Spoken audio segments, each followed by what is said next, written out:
نننې زمون سبق سورة النساء پنځمه سفاره آیت نمبر 25 خوانوالی تر آیت نمبر 26 پوری. اعوذ باللہ من الشیطان الرجیم بسم اللہ الرحمن الرحیم ومن لم يستطع منكم طولا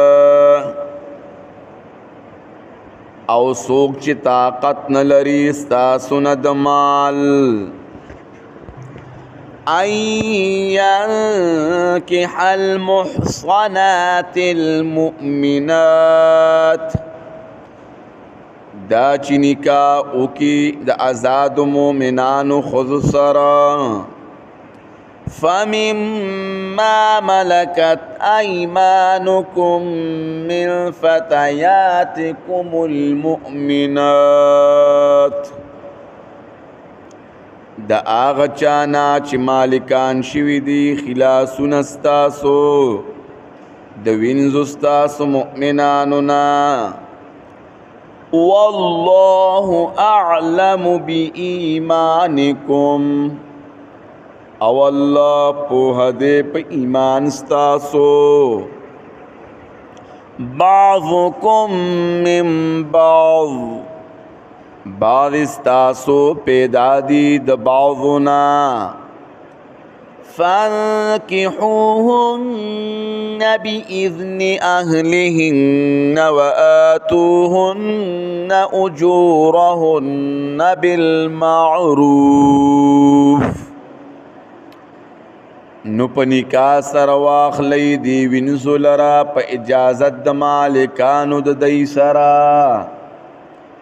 او ورکی دی خزوتا مہرون د دی پا خی طریقی باندی محصنات غیر مسافحات ولا متخذات اخدان شی پاک دامنی مشی بدلمنی او مشی نیون کی پٹو یارانو لرا یعنی یار باشنی فَإِذَا أُحْصِنَّ فَإِنْ أَتَيْنَ بِفَاحِشَةٍ فَعَلَيْهِنَّ نِصْفُ مَا عَلَى المحصنات من العذاب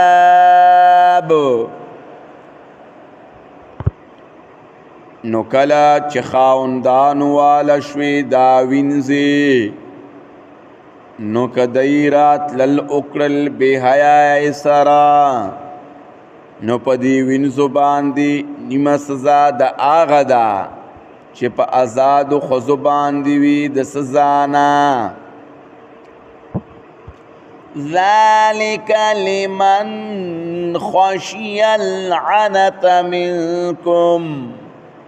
دا حکم د نکاح د وینزو د پار د آغا چا دے چیاریگی د شہوتنا ستاسونا وَأَن تَصْبِرُوا خَيْرٌ لَكُمْ او دا چه تاسو صبر اکی د نکاح د وینزونا نو دا بغوروی د پارستاسو واللہ غفور الرحیم او اللہ بخون کے مہربان دے یرید اللہ ارادہ کئی اللہ لیبین لکم چه بیان کی تاسو تا نور احکام د اصلاح د معاشری وَيَهْدِيَكُمْ سُنَنَ الَّذِينَ مِن قَبْلِكُمْ وَيَتُوبَ عَلَيْكُمْ او اخای تاسو ته طریقې د هغه کسانو چې مخکې ستاسو نه دي او مهربانیو کې په تاسو باندې والله علیم حکیم او الله پوها حکمت والده